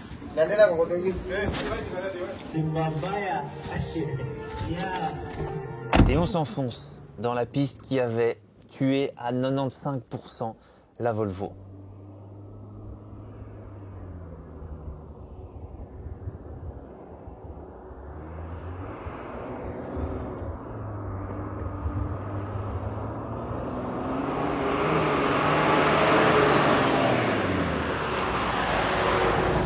C'est difficile de le ressentir en vidéo, mais je vais te l'expliquer. Il fait plus de 40 degrés. Toute la poussière que tu vois, elle a qu'une envie, c'est de rentrer dans la voiture parce qu'on ne met pas l'air conditionné. Vu qu'il fait tellement chaud, le moteur travaille tellement qu'on n'a pas envie de mettre un stress supplémentaire à la voiture pour qu'elle consomme plus. On a envie d'un petit peu l'épargner quand même un minimum. On s'enfonce dans ce lit de rivière qui est un mélange de sable mou et de pierre. C'est le cocktail parfait pour enchaîner les crevaisons. Mais on est venu pour une chose, essayer de croiser des éléphants, et on les croise bien plus rapidement que prévu. On ouvre le toit ouvrant, on abaisse les fenêtres, on éteint le moteur et on profite. C'est la première fois qu'on voit des éléphants avec le Classe G. On avait déjà essayé d'en voir en Volvo au même endroit, mais on n'en avait pas observé. Je sais pas combien on va en voir, mais là on profite. Alors tu vas me dire, c'est encore des éléphants. Oui, mais cette fois-ci, l'expérience elle est encore plus spéciale. On est probablement les seules personnes dans ce lit de rivière aujourd'hui. On n'a pas croisé une voiture depuis 4 heures. Et comme au Botswana, on est dans une réserve et pas un parc. En fait, je pense même qu'on est sur la route que les éléphants empruntent pour arriver jusqu'au Botswana. Je sais qu'ils bougent forcément en fonction des saisons et de l'eau. Et apparemment, le Botswana et la Namibie s'échangent tout naturellement pas mal d'animaux. Sincèrement, on a l'impression que c'est notre jour de chance. Au plus on s'enfonce dans l'île de la rivière, au plus on croise d'animaux. L'éléphant, il rejette 50% de ce qu'il mange pendant la journée. Donc là, techniquement, dans les excréments, il y a 50% d'aliments qui sont pas digérés. Faut bien s'imaginer que l'île de la rivière, il est extrêmement large et que tu as plein d'arbres. Et donc tu sais pas trop où passer. Tu sais pas si tu dois aller à gauche, au milieu ou à droite. Et tu te dis, j'ai pris la route de droite, mais peut-être qu'à gauche, il y avait des éléphants. Alors on arrête parfois le moteur pour écouter les bruits. On essaye de sentir, on essaye de regarder les traces de pas.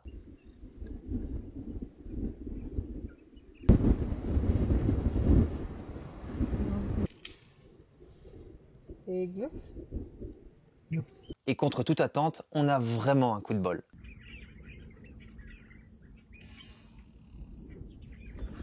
Putain, mais Adèle, c'est mieux que n'importe quel safari, hein.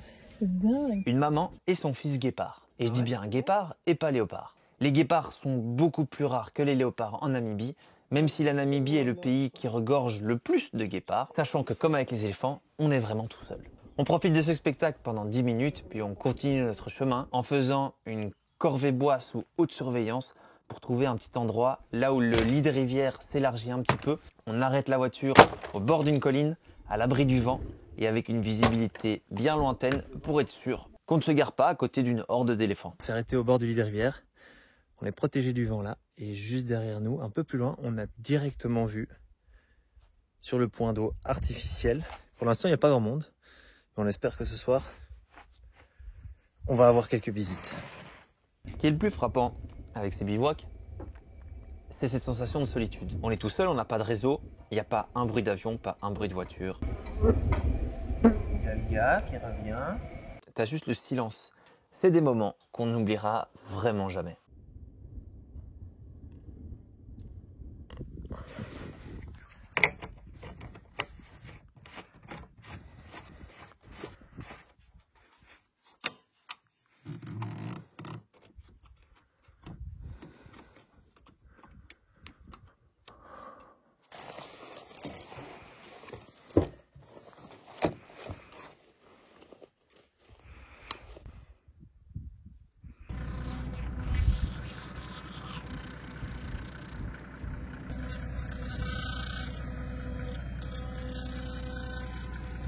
Deuxième journée sans réseau, deuxième journée en plein milieu de ces lits de rivière avec pas mal d'animaux.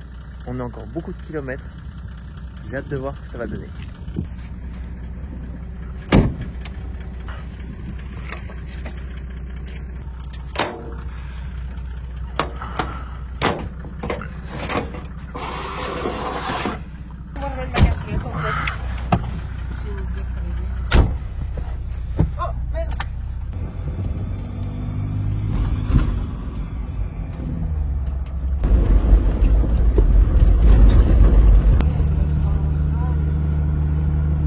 Son nom est un dérivé du terme arabe signifiant marche rapide. Jeunes et vieux peuvent distancer la plupart des prédateurs. Le cou est frangé d'une courte crinière épaisse et les deux sexes portent 3 cornes au-dessus des yeux. 3 cornes? Vous avez 3 cornes. Le lendemain, on reprend la route et on arrive au bout du premier lit de rivière. En moins de 5 minutes, on passe de ce paysage à ce paysage.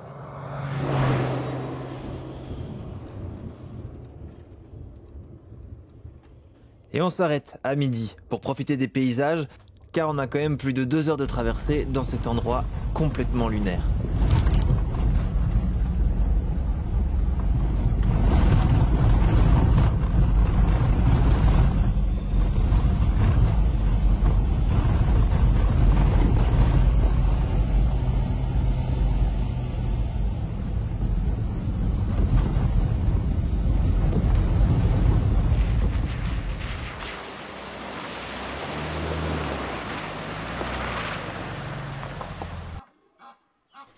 Tu te serves des toasts? Le beurre.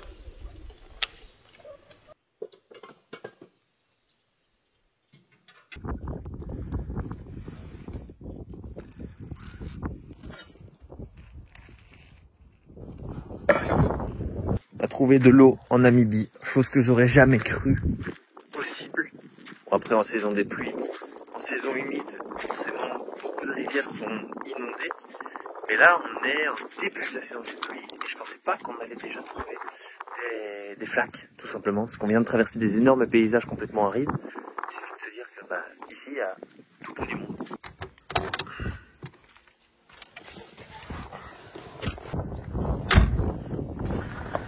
On a oublié.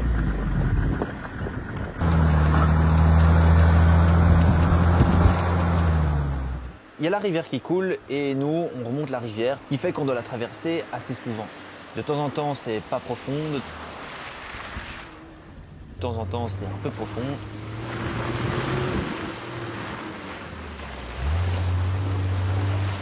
Et parfois c'est bien plus profond que prévu. On en fait une particulièrement profonde où j'ai eu l'impression de voir une plaque dans le fond de la rivière. Ça passe non sans plaque.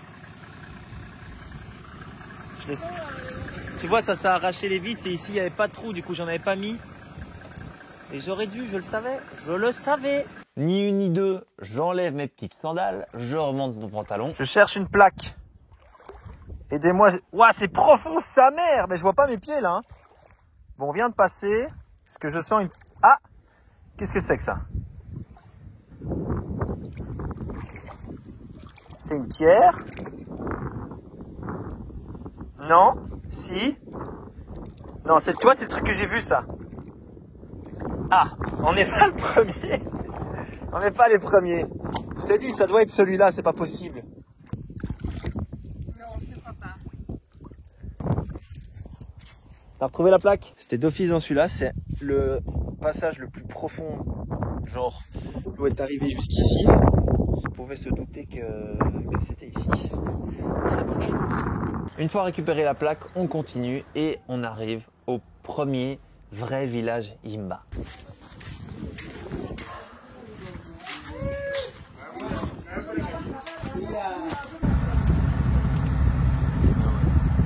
Petit aparté, les Himba, c'est un groupe ethnique de Namibie de plus ou moins 50 000 personnes qui vivent principalement dans le nord de la Namibie parce que, comme je l'ai déjà dit, c'est beaucoup plus propice à l'agriculture.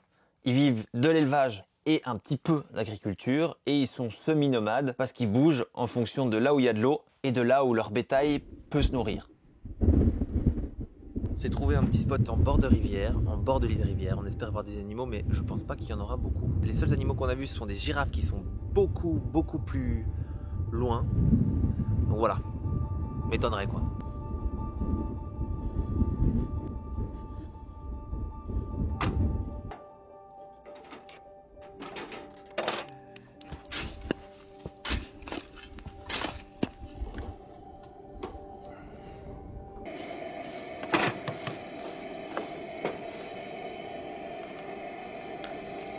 Parfait.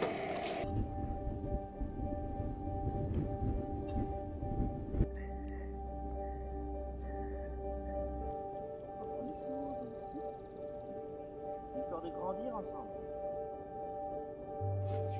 Vas-y.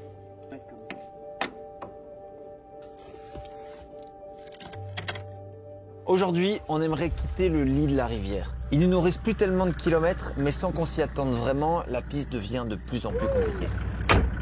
On n'est pas très large avec nos réserves de diesel, donc au lieu de reprendre une piste à tôle ondulée qui nous ferait un détour de 150 km, on se dit, tiens, ce serait peut-être une meilleure idée de couper entre les montagnes par une pseudo-piste pour économiser un peu du diesel.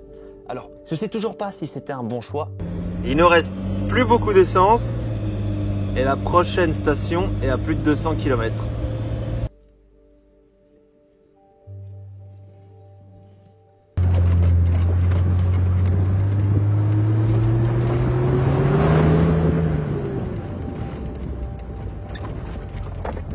Car là, on se retrouve dans l'île Rivière et il n'y a plus aucune trace à suivre. On se bat entre le sable vraiment mou et les énormes rochers. Il faut vraiment bien choisir sa trajectoire pour ne pas crever et pour ne pas abîmer la voiture.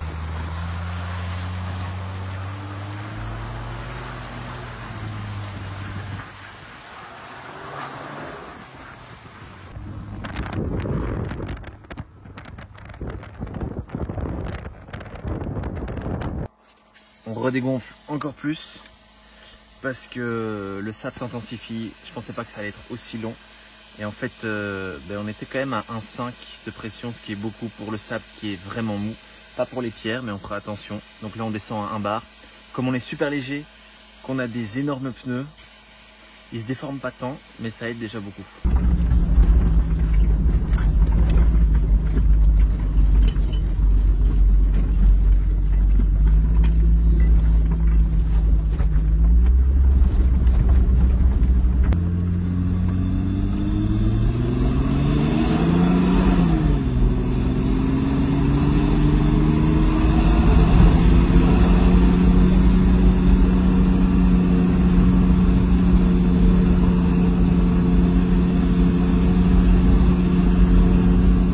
On a fait plus de 250 km dans la piste, enfin dans ces 2 lits de rivière, c'était intense.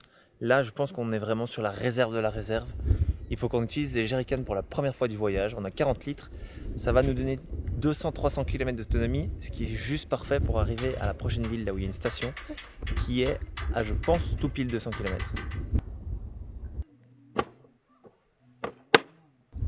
On quitte enfin le lit de rivière et on rejoint la piste qui va nous mener vers la prochaine ville où on pourra se ravitailler. La piste n'est pas tellement plus simple que le lit de rivière car elle remplit la voiture de poussière.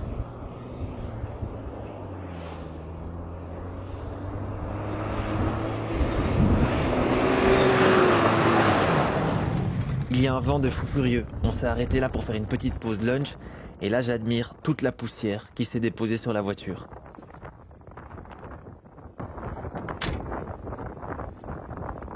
Après quelques heures de route, on rejoint enfin la ville d'Opuo où on va pouvoir se ravitailler en essence, en nourriture, retirer du cash et surtout admirer cette ville qui est pleine de contrastes. Opuo, c'est un peu le choc des deux cultures. D'un côté, tu as la société moderne namibienne et de l'autre côté, tu as les peuples Imba et Herero qui se baladent en tenue traditionnelle en plein milieu de la ville, comme cette femme Imba qui venait simplement retirer de l'argent au distributeur. On a du cash, on a les courses, on peut repartir à l'aventure. Cette ville est incroyable. De quoi ?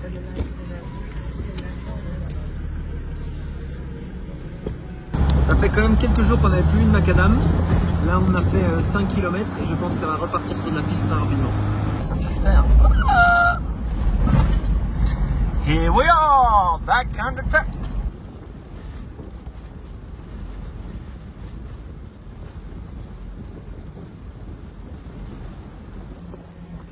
paysage.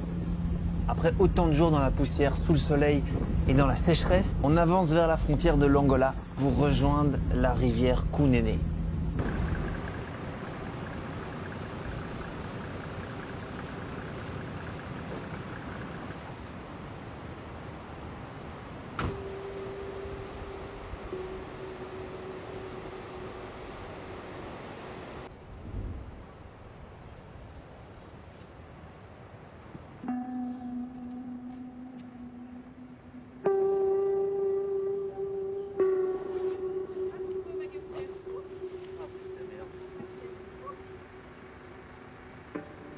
Merde.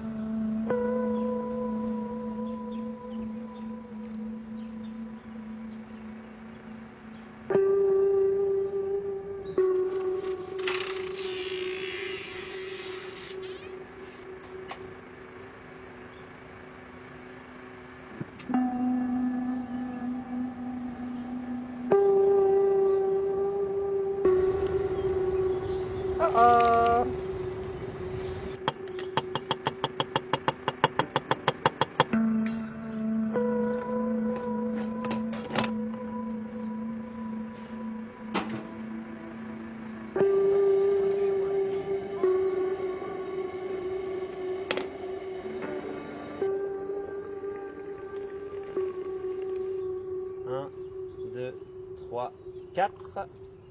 1, 2, 3 et 4. Alors oui, c'est les vacances depuis le début. Mais là, c'est vraiment les vacances. Parce que être au bord de l'eau, sous des palmiers, avec 35 degrés, c'est un peu chaud certes, ça fait vraiment plaisir. Et mine de rien, on a déjà parcouru plus de 4000 km depuis notre départ de Cape Town. Mais sur les pistes namibiennes, c'est un peu long. C'est beaucoup plus lent. On roule à du 100 quand ça roule bien, mais souvent j'imagine à une moyenne de 80. Surtout qu'il faut beaucoup freiner parce qu'il y a beaucoup de piscines, des énormes trous, et on ne peut pas passer trop vite, ou sinon ça écrase un peu trop la voiture. En fait, plus au sud, ça donnait pas spécialement envie de se poser parce qu'il fait tellement sec, tellement aride, que voilà, il fait juste trop chaud. Alors qu'ici, rien qu'à voir la vue sur l'eau, il fait un peu plus frais. Le petit bruit de la cascade, ça fait du bien. Ça fait vraiment du bien. D'ailleurs, on est à Epupa Falls, c'est un endroit où on est à la frontière entre la Namibie et l'Angola. Juste de l'autre côté de la rivière, c'est l'Angola. Il y a des cascades qui sont pas mal, juste derrière moi. Je voulais te les filmer en drone, mais je me dis que survoler l'Angola alors que je suis en Namibie, c'est peut-être pas la meilleure des idées. Donc on va en rester là avec les cascades.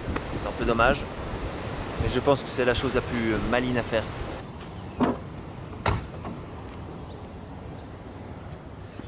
Comme on est resté 2 jours à l'arrêt avec les portes ouvertes, quand on ouvre les portes, il y a des petites lumières qui s'activent dans le bas des portes, qui sont assez sexy d'ailleurs quand on est en campement. Mais le problème c'est que ça vide la batterie. Donc là je vais la démarrer au booster. J'en ai pas besoin moi.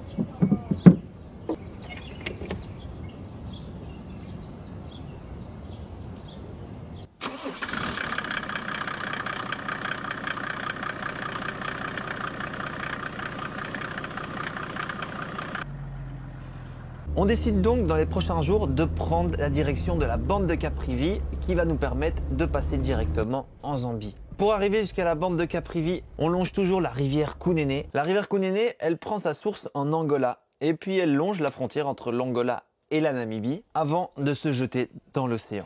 Aujourd'hui, honnêtement, on n'a pas tellement envie de s'enchaîner beaucoup de kilomètres. Il fait plus de 40 degrés et ces paysages avec cette rivière et la verdure qui l'entoure nous donnent qu'une envie, nous trouver un petit endroit à l'ombre et se reposer. Après 2-3 heures à avoir gambadé, on tourne à gauche en direction de la rivière, on frôle l'ensablement mais on s'en sort sans souci et on s'installe dans notre petit coin de paradis. 40 degrés aujourd'hui, pas évident d'avancer, pas beaucoup d'énergie. On s'est trouvé un petit spot en contrebas au bord de l'eau. On va juste se poser, rien faire. Parce que quand il fait 40 degrés, c'est difficile.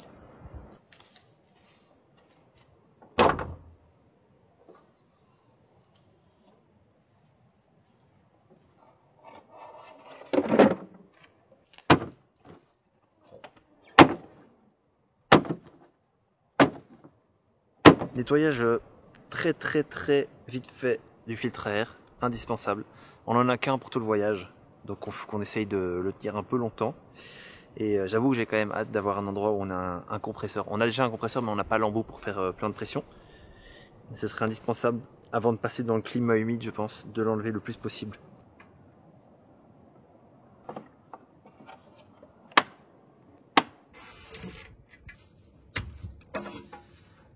La soudure qu'on a réalisée à Walvis Bay, elle a tenu.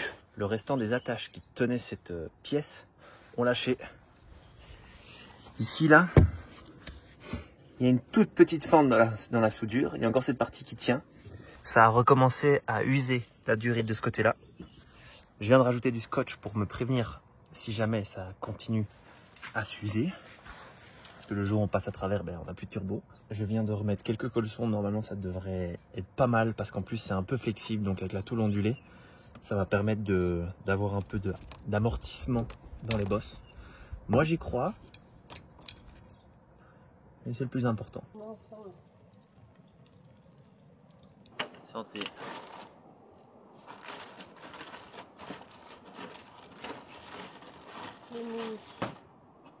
Biltong. Ah ouais, c'est le reste. Frigo. Ouais.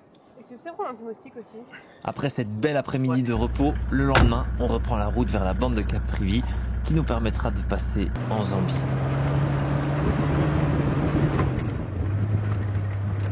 Avant de passer en Zambie, on décide de faire un détour vers, sans doute, le parc national le plus sauvage de Namibie.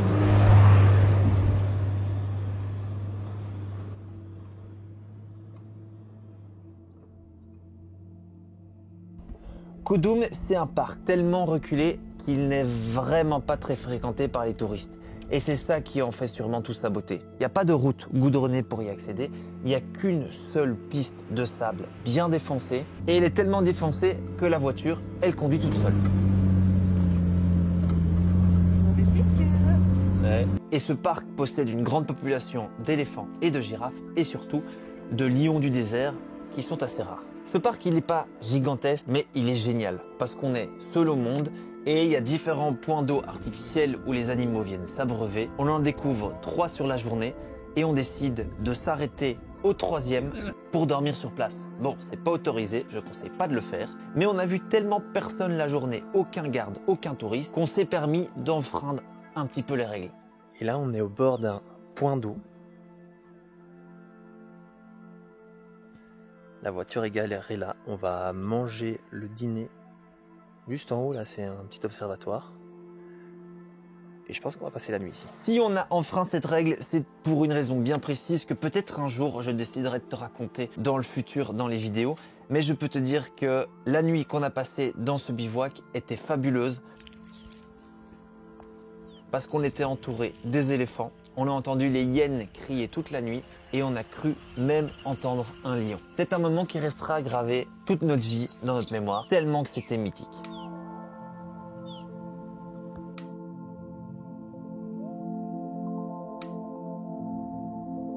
Le lendemain, on a continué à découvrir les différents points d'eau.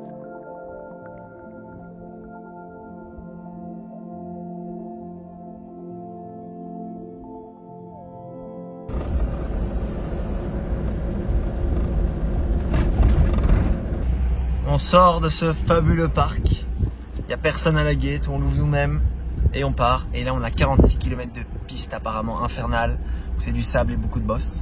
Je pense que ça va aller. Il fait 40 degrés, on était gonflé à 1 bar 6, c'était 1 bar 3 ce matin, mais avec la température ça a augmenté de 300 grammes. Donc là on redescend à 1 bar parce que au départ, on était sur des traces très sablonneuses, mais on suivait une trace, donc c'était assez simple parce que c'était encore dur en dessous. Tandis que là, on est au moment le plus chaud de la journée, avec du sable complètement mou et plusieurs traces. Donc ça zigzague. Et la voiture là, elle souffre beaucoup. Enfin, elle souffre de la chaleur un peu, mais elle ne surchauffe pas, elle n'a toujours pas explosé, donc je suis content.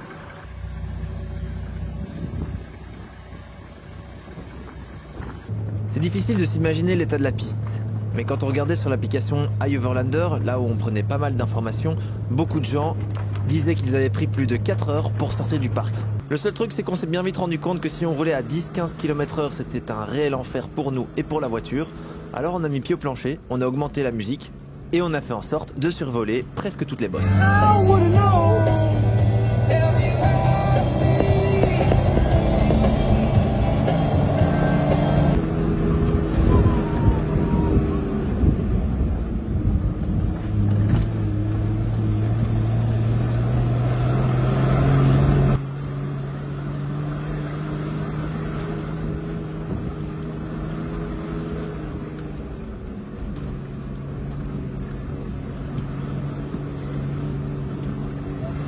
Et heureusement que tout est bien accroché. Hein.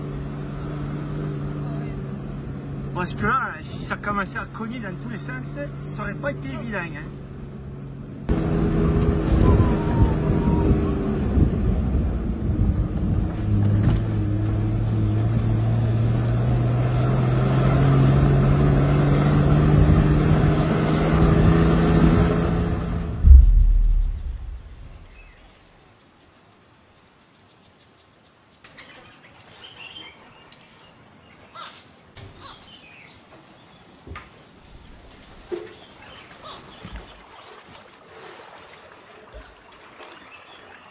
Je vous présente Harry. Harry, c'est un petit héron. Tu lui jettes du pain, il le met dans l'eau et il attend que les poissons viennent le manger pour manger les petits poissons. Et voilà. Waouh! Très fort, Harry.